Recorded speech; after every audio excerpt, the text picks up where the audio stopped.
Last video में हमने देखा था कि रेजिस्टर्स अगर हमारे पास 2 या 3 रेजिस्टर्स हैं, उनको सीरीज़ में कैसे कनेक्ट किया जा सकता है। सीरीज़ में कनेक्शन और कैरेक्टरिस्टिक्स क्या हैं, आप इस वीडियो में डिटेल से देख सकते हैं। अब हम ये देखेंगे कि ये रेजिस्टर्स अगर हमारे पास सीरीज़ के बजाय पैरेलल में कनेक्ट किए जाएँ, तो उनको कनेक्ट कैसे किया जाता है और उनके कैरेक्टरिस्टिक्स क्या होते हैं। तो वही 3 रेजिस्टर्स हैं 11 ओम्स, 10 ओम्स एंड 15 ओम्स। अब पैरेलल में कनेक्ट करने के लिए हम क्या करेंगे, देखिए पैरेलल में तीनों रेजिस्टर्स के जो लेफ्ट एंड्स हैं, तीनों रेजिस्टर्स के, वो एक ही पॉइंट पे कनेक्ट किए जाएँगे। तो तीनों के लेफ्ट एंड्स इकट्ठे कर दिए जाते हैं और तीनों के राइट एंड्स इकट्ठे, तो ये 3 रेजिस्टर्स हैं। तीनों के जो लेफ्ट पॉइंट्स हैं, उनको कॉमनली कनेक्ट कर दिया जाएगा एक पॉइंट पर। तो देखिए, हम एक वायर यूज़ करते हैं। इस वायर के ज़रिए फर्स्ट वाला रेजिस्टर, सेकंड और थर्ड तीनों के लेफ्ट एंड्स एक कॉमन पॉइंट पे कनेक्ट कर देंगे। तो लेट्स से ये कॉमन पॉइंट है जहाँ पर तीनों के लेफ्ट रजिस्टर्स लेफ्ट पॉइंट्स मैंने कनेक्ट कर दिए।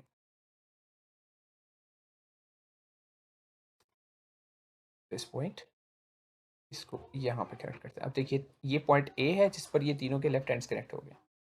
सिमिलरली तीनों रेजिस्टर्स के right points, right ends, right terminals आप कह लें, उनको एक पॉइंट पे कनेक्ट कर देंगे। तो यहाँ एक पॉइंट चूज कर लेते हैं और तीनों के राइट एंड्स या राइट टर्मिनल्स यहाँ कनेक्ट कर देंगे। तो ये पहले का कनेक्ट हो गया, ये दूसरे का कनेक्ट कर दिया और इसी तरह थर्ड वाले रजिस्टर के लिए भी ऐसे ही करेंगे। ये तीनों के पॉइंट बी पर राइट वाले टर्मिनल से कनेक्ट हो गए। अब हम क्या करेंगे, अब हम जो ए पॉइंट है जिस पर तीनों रेजिस्टर्स के लेफ्ट एंड्स कनेक्टेड है, इसको बैटरी के पॉजिटिव टर्मिनल के साथ कनेक्ट कर देंगे।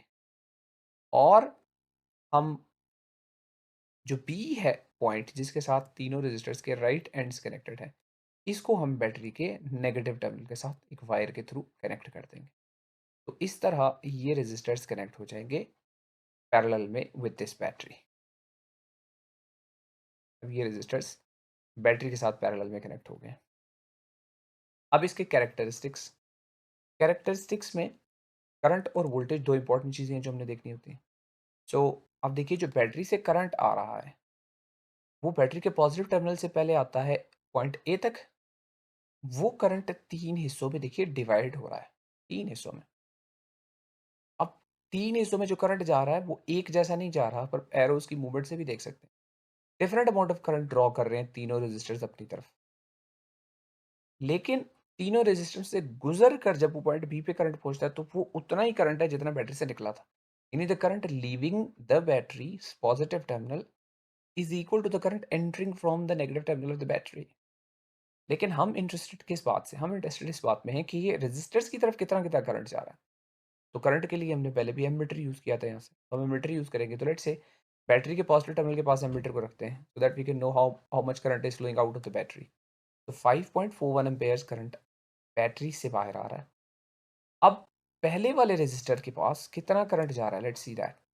तो पहले वाले रेजिस्टर की तरफ जाने वाला करंट हम एमीटर से देखते हैं, दैट इज 1.91 एम्पेयर्स। और दूसरे वाले रेजिस्टर की तरफ जाने वाला करंट देखते हैं, दिस इज 2.10 एम्पेयर्स। सो ये ज़्यादा जा रहा है करंट। और तीसरे वाले की तरफ जाने वाला करंट 1.4 है।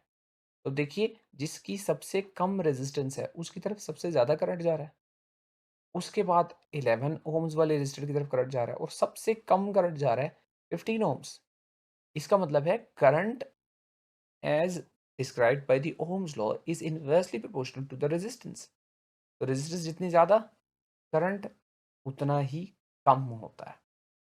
लेकिन जो बैटरी की तरफ से आने वाला टोटल करंट है वो है 5.4। तो इन तीनों करंट्स को ऐड करें, वो इक्वल टू होते हैं इस टोटल करंट के। यानी जो current coming out of the battery है, that is equal to the sum of these three currents. अच्छा, अब इसको इक्वेशन की फॉर्म में लिखें तो कैसे लिखेंगे, I current coming out of the battery is equal to I one plus I two plus I three. I किसके इक्वल होता है, V divided by R. So V over R is equal to V over R one plus V over R two plus V over R three. अब इसमें से we common लें, ई को cancel करें तो आपकी इक्वेशन क्या बनेगी, 1/RE equals to 1/R1 plus 1/R2 plus 1/R3। इसका मतलब है ये इक्वेशन हमें बता रही है कि पैरेलल कॉम्बिनेशन में reciprocal of the equivalent resistance is equal to the sum of the reciprocals of the individuals resistors। अब देखिए दूसरा जो इंपॉर्टेंट कैरेक्टरिस्टिक है वो पोटेंशियल डिफरेंस का या वोल्टेज का था। वोल्टेज के लिए हम यूज करते हैं ये वोल्ट मीटर। अब वोल्ट मीटर क्या बताता है हमें, potential difference across any two terminals. तो देखिए हम पोटेंशियल डिफरेंस फाइंड आउट करना चाह रहे हैं अक्रॉस द बैटरी फर्स्ट। तो बैटरी के पॉजिटिव टर्मिनल के साथ हम वोल्ट मीटर का पॉजिटिव रेड वाला लगा देते हैं, नेगेटिव के साथ नेगेटिव लगा देते हैं।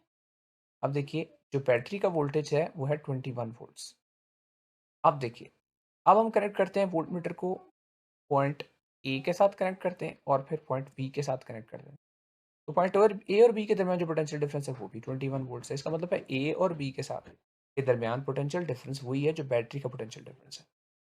और अगर हम इंडिविजुअली तीनों रेजिस्टर्स के टर्मिनल्स के अक्रॉस ही मीटर लगाएंगे तो हमें ये पता चलेगा कि तीनों रेजिस्टर्स के अक्रॉस वही पोटेंशियल डिफरेंस आता जाएगा, यानी 21 वोल्ट्स ही आएगा। इसका मतलब है हर एक रेजिस्टर के क्रॉस पोटेंशियल डिफरेंस सेम है और वो potential difference of the battery के ही इक्वल है। Now these are characteristics of a parallel combination of resistances.